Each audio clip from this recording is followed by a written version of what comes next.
Saudara-saudari yang terkasih, salam jumpa kembali dalam Lilin Sabda, edisi hari Sabtu 6 Juli 2024. Injil yang akan kita bahas adalah dari Injil Matius bab 9 ayat 14 sampai ayat 17. Mari kita baca.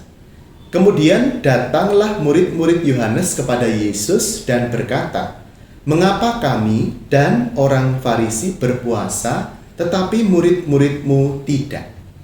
Jawab Yesus kepada mereka, "Dapatkah sahabat-sahabat mempelai laki-laki berduka cita selama mempelai itu bersama mereka?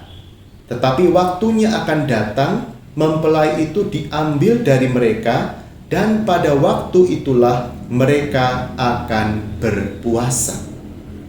Saudara-saudari yang terkasih dalam Kristus, mengapa murid-murid Yesus pada waktu itu tidak berpuasa, sedangkan para murid Yohanes Pembaptis mereka berpuasa?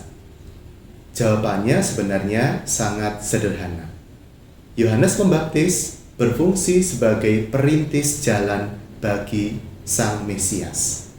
Yohanes Pembaptis di Sungai Yordan membaptis orang.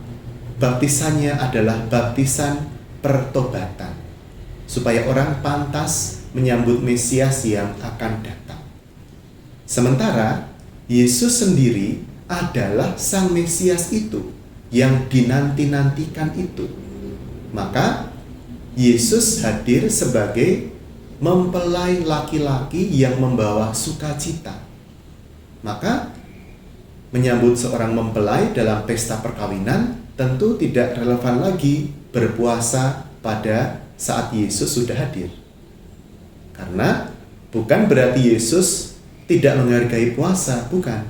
Tetapi karena puasa itu berfungsi untuk menyambut Yesus, dan Yesus sendiri sudah hadir, maka ya tidak perlu lagi berpuasa ketika Sang Mesias itu sudah hadir pada waktu itu.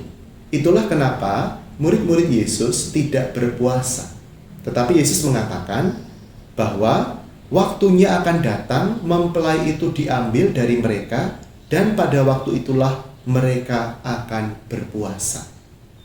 Nanti setelah sengsara Yesus, tibalah masa bagi para muridnya untuk berpuasa, untuk berdoa, setelah mengalami peristiwa salib Yesus itu. Kita pun dalam gereja Katolik, kita juga tetap menjalankan tradisi puasa, terutama pada masa Prapaskah, sebagai wujud pertobatan kita. Jadi, Yesus tidak menghapus puasa, tetapi Yesus itu menjelaskan makna akan kehadiran dirinya sebagai Sang Mesias, Sang Mempelai, yang membawa apa? Membawa kegembiraan. Nah, biasanya kita ketika berdoa, ketika datang ke gereja, ketika mengikuti perayaan liturgi, kita seringkali melihat itu sebagai sebuah kewajiban, sebagai sebuah tugas. Padahal apa? Itu adalah sebuah perayaan, perjumpaan dengan Sang Mempelai hati kita. Maka sebenarnya sesuai dengan namanya, perayaan Ekaristi harus dijalankan dengan sikap hati yang gembira, hati yang bahagia, dengan hati yang sukarela datang, bukan karena kewajiban harus datang di hari Minggu sekali misalnya, ya. Semoga Tuhan menambahkan aspek kegembiraan itu, perjumpaan dengan Sang Mempelai itu dalam hidup kita, dalam pelayanan dan pekerjaan kita. Kita melakukan pekerjaan kita, belajar kita, untuk menyatakan syukur kita kepada Sang Mempelai yang sudah hadir. Tuhan memberkati kita. Dalam nama Bapa dan Putra dan Roh Kudus. Amin.